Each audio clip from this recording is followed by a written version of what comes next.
تو میں پھر عباسیہ اسکول بھاولپور میں پھر داخل ہوا 8ویں جماعت میں. میٹرک میں نے وہیں سے کیا. ہاکی کھیلتا تھا میں, اسکول کی ٹیم میں تھا, اور ایک ہابیز کلب تھا اس کا بھی میں سیکٹری تھا. پھر میٹرک کے بعد یہ کوئی فیصلہ گھر والوں کی مرضی سے نہیں, ایسے دوستوں کی مرضی سے کیا کہ پہلے تو کامرس کالج میں داخلہ لیا 75 میں سی کام میں. پھر دوستوں نے فیصلہ کیا کہ جی, اور سارے دوستوں نے مل کے کہ جی پولی ٹیکنیک میں داخلہ لیتے ہیں, تو ڈپلومہ کرنے کے بعد سروس جلدی مل جاتی ہے. تو سی کام ہم نے کیا. پھر وہ شام کی کلاسز میں داخلہ لے لیا, تو دن میں پولی ٹیکنیک میں, تو وہاں سے میں نے ڈپلومہ کیا. اور میں بیسٹ ڈیبیٹر تھا 1977 میں. اپنے کالج کے میگزین کا ایڈیٹر تھا. میں کوئز سوسائٹی کا صدر تھا, کیپٹن تھا اپنے کوئز ٹیم کا. تو ریڈیو بھاولپور کے پروگراموں میں حصہ لیتے تھے, تو اس میں ہمیشہ جیتے ہم. اور کالج کی یونین کا بھی صدر تھا میں. یہ 1978 میں جنرل ضیاء الحق صاحب نے پورے پاکستان کی اسٹوڈنٹس یونین کے انتخابات کرائے تھے. تو میں تو وہ سوچ بھی نہیں سکتا تھا کہ میں صدر الیکٹ ہوں گا. میری تو زیادہ سے زیادہ یہ خواہش تھی کہ میں سی آر بن جاؤں. تو مجھے سی آر کے تو نہیں, مجھے صدر دوستوں نے بنا دیا جی. اس کے بعد میں سروس میں آ گیا جی. 1 سال میں لانچ پڑ رہا وابڈا میں, 1.5 سال میں لال سہارا میں ایک ہائی اسکول تھا وہاں پڑھاتا رہا, اور تقریباً 1 سال اسلامیہ یونیورسٹی کا ایک ذیلی ادارہ تھا, اس میں میں پڑھاتا رہا. پھر میں آ گیا تھا ادھر لیبر ڈپارٹمنٹ میں. یہ ووکیشنل انسٹیٹیوٹ پہلے کہلاتے تھے, تو میری پوسٹنگ ہوئی تھی جھنگ میں 1982 میں. تو پھر میں نے وہاں جوائننگ دی. تو پھر 6 مہینے کی ایک ٹریننگ تھی لاہور میں پھر لاہور چلا گیا. وہی 82 میں نے, جیسے میں نے پہلے عرض کیا آپ سے کہ 77 میں کالج کے میگزین کا ایڈیٹر تھا. تو علامہ اقبال کے حوالے سے 1977 کو علامہ اقبال کا سال قرار دیا گیا تھا. تو 77 میں اقبال نمبر اس کا میں ایڈیٹر تھا. 82 سے میں باقاعدہ میں نے لکھنا شروع کیا. تو میں 6 مہینے لاہور میں, جیسے میں نے کہا کہ میں ٹریننگ پہ تھا, تو وہ ٹریننگ کے اوقات کار تھی شام میں, تو مجھے کافی وقت ملتا تھا لکھنے پڑھنے کا. تو میں نے امروز میں باقاعدہ لکھنا شروع کیا تھا. پھر میں جھنگ آ گیا جی. تو جھنگ میں پھر مصروفیات تھوڑی مختلف ہو گئیں. شاعری بھی چل رہی تھی, اور درمیان میں موسیقی بھی آ گئی تھی. تو بس پھر کافی عرصہ اس میں بھی میں نے ٹائم, موسیقی میں بھی سننے میں, سیکھنے میں کچھ وقت گزارا میں نے. اچھا سر, میں آپ لوگوں کو یہ بتا دوں کہ محترم پروفیسر محبوب حسین جھنگوی صاحب جو ہے نا, ایک فکرہ میں یوز کروں گا کہ یہ آل ان ون ہے. آل ان ون یعنی محترم ایک لکھاری بھی ہیں, شاعر بھی ہیں, گلوکار بھی ہیں, بہت اچھے گلوکار ہیں ماشاءاللہ. اس کے علاوہ ڈیبیٹر بھی ہیں. اچھا, پھر ابھی ہم ڈسکس کر رہے تھے سر ایڈوکیٹ بھی ہیں ماشاءاللہ. اور سر جو ہیں یہ ماشاءاللہ سرائکی میں بھی انہوں نے ماسٹر ڈگری حاصل کی ہوئی ہے. یعنی کوئی ایسا شعبہ نہیں کہ جس میں ان کی گرفت نہ ہو. میں تو حیران ہوتا ہوں. اور اب بھی رات کو لکھتے ہیں, مطلب کالم لکھتے ہیں اخباروں میں. تو یہ سارا کچھ سر کیسے مینج کرتے ہیں؟ سر میں نے عرض کیا آپ سے کہ یہ سفر جاری ہے. ہم نا اپنا وقت بڑا ضائع کرتے ہیں گپ شپ میں یا چائے پینے میں, یا اچھا میری ایسی مصروفیت نا بڑی کم رہی ہے کہ میں دوستوں کے ساتھ بیٹھ کے 2 گھنٹے یا 4 گھنٹے گپ شپ کروں. ایسا کبھی مجھے یاد نہیں, شاید کبھی ہو. تو میں کوشش کرتا تھا کہ اتنی دیر میں پڑھ سکتا ہوں, اتنی دیر میں کچھ لکھ سکتا ہوں. تو یہ دن اور رات میں 24 گھنٹے غوری صاحب بہت ہے. اس میں ہم سو بھی سکتے ہیں، اس میں ہم پڑھ بھی سکتے ہیں، ہم لکھ بھی سکتے ہیں، ہم سن بھی سکتے ہیں، ہم بول بھی سکتے ہیں. تو اس طرح سے سروس کے ساتھ ساتھ میں پڑھتا بھی رہا اور لکھتا بھی رہا. 500-700 آرٹیکل بھی میرے چھپے ہیں یہ مقامی اور قومی اخبارات میں.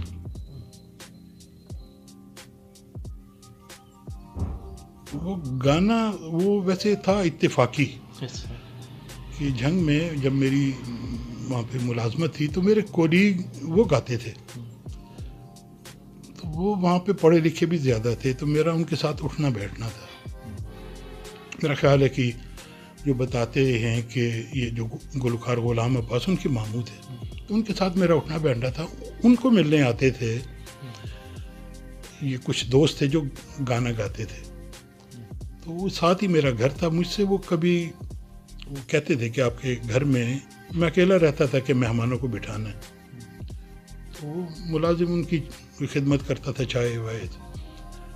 تو جب میں شام آتا تھا آفس کے بعد کالونی میں، تو مجھے وہ پوچھتے تھے کالونی سے وہ جو میرے کولیگ تھے کہ آپ گاتے ہو؟ میں نے کہا نہیں، میں تو نہیں گاتا. کہتے تمہارے گھر سے گانے کی آواز آتی ہے. تو پتہ چلا کہ وہ جو میرے دوست تھے ان کے جو مہمان آتے تھے وہ گاتے تھے. تو بس ان کو سنتے سنتے مجھے شوق ہوا. ہاں، زمانہ طالب علمی میں یا اس طرح کوئی زیادہ نہیں، میرے خیال کہ میں کشور کمار کو پسند کرتا تھا، تو ان کے گانے میں سنتا بھی تھا. اس طرح پھر وہ مجھے بھی اچھا لگا. ہاں، غوری صاحب ایک جن سے پھر میں نے سیکھا، ان سے میں نے غزل سنی تھی کہ تیرے ہجر میں بہانے میں بنا بنا کے رویا، کبھی رو کے مسکرایا، کبھی مسکرا کے رویا. یہ غزل تھی سید اشاد گیلانی صاحب کی. یہ شورکوٹ کے بزرگ ہیں، اب تو ان کا وصال ہو گیا. یہ بڑے جفار تھے، علم جفر کے بادشاہ تھے. ان کی کو 22 یا 25 کتابیں ان کی ان علوم پہ. یہ لکھا کرتے تھے جنگ اخبار میں اور اخبار جہاں میں، یہ ہفتہ کیسا گزرے گا علم جفر کی روشنی میں. ان کی غزل تھی. تو اس غزل کی وجہ سے پھر میں نے وہ موسیقی سیکھی. تو سیکھنا کیا تھا، اچھے سر لگیں تو ان کا مزہ آتا ہے. مجھے تھوڑا پتہ ضرور چلتا ہے جی. کچھ عرصہ پھر میں نے گایا بھی صحیح. ٹی وی پہ بھی آنا جانا رہا میرا. وہ کیسٹ کا زمانہ تھا، وہ بھی تھے. تو بس وہ چیپٹر کلوز ہو چکا ہے، لیکن مجھے پڑھنے میں اور لکھنے میں زیادہ مزہ آتا ہے. اچھا سر، زندگی میں میرے خیال میرے جتنے بھی خواہشات ہیں، مجھے تو ایسا لگتا ہے آپ کی تقریباً پوری ہو گئی ہیں اور یہ سفر ابھی جاری ہے.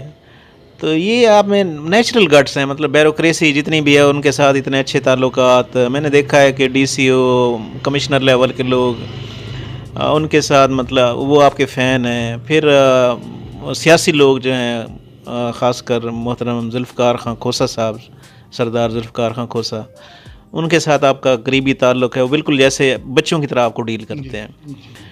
تو یہ مطلب آپ یعنی ڈی جی خان میں رہ کے آپ ڈی جی خان میں چھا گئے، تو یہ آپ کے گٹس تو ہیں. غوری صاحب، یہ ایک تو نا میں سب کا احترام کرتا ہوں، میں سب سے محبت کرتا ہوں. میرا خیال ہے کہ ایک تو نا میں کسی کے بارے میں کوئی نیگیٹو میں نے کبھی سوچا نہیں ہے. میں ہمیشہ خوبصورتیاں تلاش کرتا ہوں کہ ہر انسان میں یقیناً اتنی خوبیاں ہیں کہ بجائے 2-4 خامیاں تلاش کرنے میں ہم ان کی 98 خوبیاں کیوں نہ تلاش کریں گے. باقی یہ عزت یہ میرے اللہ کی عطا ہے جی، کیونکہ میں احترام کرتا ہوں سب کا، میں سب سے محبت کرتا ہوں. اور یہ عزت یہ اللہ کی دین ہے، اور یہ پڑھنے کی وجہ سے ہے، یہ لکھنے کی وجہ سے ہے، یہ سننے کی وجہ سے ہے، یہ بولنے کی وجہ سے. ماشاء اللہ. اچھا محترم پروفیسر محبوب حسین جھنگوی صاحب کے فرزند عمر، وہ بھی بہت اچھا بچہ ہے، یقین مانے باپ پہ گیا ہے، وہ بھی انتہائی یعنی نائس پرسنالٹی ہے ان کے. انجینئر ہیں وہ، اور ڈی جی سیمنٹ کمپنی میں اس وقت وہ کام کر رہے ہیں، اور مجھے اپنے بچوں کی طرح وہ عزیز ہے. تو میں آج اسے مس کر رہا ہوں کہ وہ سر کے ساتھ نہیں ہے. یہ غوری صاحب آپ کی مہربانی. یقیناً مجھے اس کے بارے میں پتہ چلتا ہے، میرے دوست اس کی تعریف کرتے ہیں، اور اس کی وجہ یہ ہے کہ وہ نیاز مندی کرتا ہے، سب کا احترام کرتا ہے. اچھا سر، کوئی مطلب کوئی کلام، کوئی ہلکا پھلکا سا کوئی غزل کوئی سنا دیں تو آپ کی مہربانی ہوگی سر. جی غوری صاحب، ایک غزل تو میں لکھ تو زمانہ طالب علمی سے رہا تھا. جب باقاعدہ میں نے سوچا کہ اب میں ترتیب دوں اپنے شعری مجموعے، تو پہلا شعری مجموعہ ہے خدا کرے. تو اس میں سے غزل ہے، مسلسل غزل، کہ خدا کرے کہ تجھے روگ عشق کا نہ لگے، خدا کرے کہ تجھے روگ عشق کا نہ لگے، خدا کرے کہ مجھے تو بھی دیوتا نہ لگے، خدا کرے ہو تیرا حسن میرا حسن نظر، خدا کرے کسی کافر کو تو خدا نہ لگے، خدا کرے تیری زلفیں ہو میرے شانے پر، خدا کرے کہ میری آنکھ بھی ذرا نہ لگے، خدا کرے تیری آنکھوں میں ڈوب جاؤں میں، خدا کرے کہ سمندر کو بھی پتہ نہ لگے. زبردست، ماشاء اللہ ماشاء اللہ. اچھا سر، سرائکی شاعری بھی آپ کرتے ہیں؟ ہاں کچھ کچھ. اچھا. میں دو شعر سناتا ہوں. جی. کہ چاہت نال بلیندہ کوئی نہیں، دل دا حال ونڈیندہ کوئی نہیں، چاہت نال بلیندہ کوئی نہیں، دل دا حال ونڈیندہ کوئی نہیں، پاگل پاگل ہر کوئی آدھے، پاگل کو سمجھیندہ کوئی نہیں. واہ ماشاء اللہ، زبردست. اچھا محترم پروفیسر محبوب حسین جھنگوی صاحب، سر جس طرح آج کل حالات ہیں، مطلب ٹینشن، ڈپریشن، تو نیو جنریشن کے لیے سر کوئی میسج سر دینا چاہیں نئی نسل کو؟ ایک تو سر اس طرح ہے کہ میں نے، آپ بھی بنیادی طور پہ آپ اور میں، ہم دونوں معلمی کے پیشے سے وابستہ ہیں.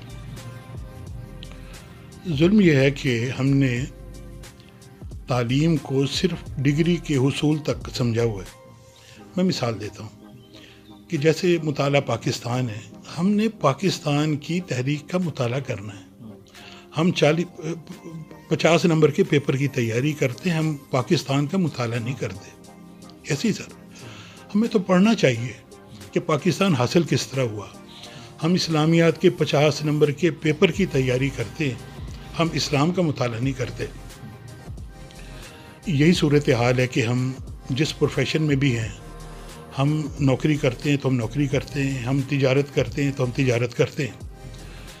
سر ہمارے لیے ایک بڑی مثال ہے حضور اکرم صلی اللہ علیہ وآلہ وسلم کی، وہ ہمارے لیے رول ماڈل ہے. آپ کے لیے بھی، میرے لیے بھی، بلکہ ہر مسلمان کے لیے. ہمیں جب تک وہ اپنے والدین سے، اپنے بہن بھائیوں سے، اپنی اولاد سے زیادہ عزیز نہ ہو، ہمارا دین، ہمارا ایمان مکمل نہیں ہوتا. یقین کیجیے کہ میں نہیں سمجھتا ڈپریشن کی وجہ ہم پڑھتے نہیں ہیں. ایک تو ہم معاشی طور پہ اتنے پریشان ہیں، ہر شخص کو روزگار چاہیے، ہر شخص کو زندہ رہنے کے لیے پیسہ چاہیے، لیکن ہم اپنی قدروں سے بڑی دور چلے گئے ہیں. ہم قرآن پاک سے دور ہو گئے ہیں، ہم اپنی تاریخ سے دور ہو گئے ہیں، ہم اپنے اسلاف سے دور ہو گئے ہیں، والدین اولاد سے دور ہے، اولاد والدین سے دور ہے، ہم اپنے بہن بھائیوں سے دور ہیں، ہم اپنے معاشرے سے کٹتے جا رہے ہیں. کبھی کھیل کے میدان بڑے آباد تھے، آج بھی ایران ہے، ادبی تقریبات ہوتی تھی، اب کوئی نام نہیں لیتا جی. تو سب سے بڑی وجہ تو معاشی پریشانیاں ہیں، پھر خواہشات ہیں. سر اس طرح کہ میں 5 مرلے کے گھر میں خوش ہوں. میں اللہ کا جتنا شکر ادا کروں وہ کم ہے. میں اپنی چھوٹی سی گاڑی پہ میں راضی ہوں، اللہ کا شکر ادا کرتا ہوں. لوگ 2 کنال کے گھر میں راضی نہیں ہیں، لوگ بڑی گاڑی لے کے اس پہ خوش نہیں.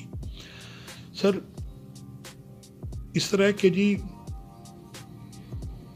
میں سمجھتا ہوں کہ جیسے جو آپ سوال کر رہے ہیں، جو میں سمجھتا ہوں کہ جی ہم نے سیکھا کیا ہے، ہم نے پڑھا کتنا ہے، ہم نے سیکھا کیا ہے، ہم نے ڈیلیور کیا کیا ہے، ہماری کنٹریبیوشن کیا ہے. اس کا ہمارے پاس کوئی جواب نہیں. ہم نے کتنے لوگوں سے معافی مانگی ہے، ہم نے کتنے لوگوں کو ناراض کیا ہے، ہم نے ان سے معافی مانگی ہے. کتنے لوگ ہماری وجہ سے پریشان ہیں، ہم کتنے لوگوں کی وجہ سے پریشان ہیں، ہم نے کتنے لوگوں سے معافی مانگی ہے، کتنے لوگوں کو ہم نے معاف کیا. سر ہم اس کی طرف نہیں سوچتے جی. اور اگر ہم یہ سوچنے لگ جائیں تو ہمارا یہ معاشرہ جنت کا نمونہ بن سکتا ہے جی. ہم کوئی ناراض ہے، ہم اس کو مناتے نہیں ہیں، ہمیں پہل کرنی چاہیے جی. میں سمجھتا ہوں اگر ہم اس طرح کرنے لگ جائیں تو کچھ جھکنے میں سر کوئی آدمی نیچے نہیں گرتا، جھکتے بڑے لوگ جھکتے ہیں.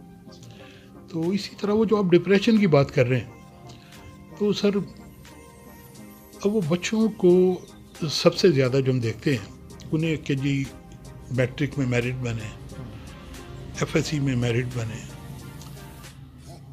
سر حضور اکرم صلی اللہ علیہ وسلم کی حدیث ہے، الغنا غنی النفس، غنی وہ ہے جس کا دل غنی ہے. جیسے میں نے کہا نا جی کہ 2 کنال کا 10 کنال کا گھر لے کے بھی لوگ خوش نہیں ہیں، اور خوش تو لوگ جھونپڑیوں میں بھی ہیں. تو اپنی خواہشات کو محدود کریں. اس وقت دوڑ چل رہی ہے جی کہ کیسے ہم نے آگے بڑھنا ہے. پڑوسی، ہاں جی پڑوسی ہمارا، اس کے پاس اس طرح کا گھر ہے، ہمارے پاس اس طرح کا ہو، اس کے پاس اس طرح کی گاڑی ہے، میرے پاس اس طرح کی گاڑی ہو. تو خواہشات کو محدود کر لیں تو آدمی بڑا امیر ہو جائے گا اور پرسکون ہو جائے گا. سر نے بہت اچھی بات کی ہے کہ آج کل پریشانیوں کی سب سے بڑی وجہ یہ ہے کہ اسٹیٹس کی دوڑ چلی ہوئی ہے کہ میرے پاس بڑی گاڑی ہے تو اور اس سے بڑی گاڑی ہونی چاہیے، ایک بڑا گھر کنال کا ہے تو 2 کنال کا ہونا چاہیے، 5 کنال کا ہونا چاہیے. یعنی ہم لوگ قناعت پسند نہیں رہے، اور جب تک قناعت پسند ہم نہیں بنیں گے اسی طرح پریشانیاں جو ہے وہ ہمارے گرد گھیرا ڈالتی رہیں گے. تو محترم پروفیسر محبوب حسین جھنگوی صاحب، میں آپ کا بہت شکر گزار ہوں، آپ میرے پاس تشریف لائے سر. تھینکس بہت لاٹ. شکریہ اور صاحب آپ کا بہت شکریہ. اللہ آپ کو سلامت رکھے، آباد رکھے، شاداب رکھے. اور سب سننے والوں کو میرا یہی پیغام ہے کہ اپنا بھی خیال رکھیے اور اپنی ذات سے جڑے سبھی دوستوں کا خیال رکھیے. اگر 2 جملوں سے آپ کا کوئی ناراض دوست آپ سے راضی ہوتا ہے تو اس کو راضی کر لیں. بہت اچھا پیغام دیا سر نے. Sir thanks lot sir. بہت لفظ شکریہ. تھینکس، بہت بہت شکریہ sir. Please subscribe my YouTube channel. Thanks a lot.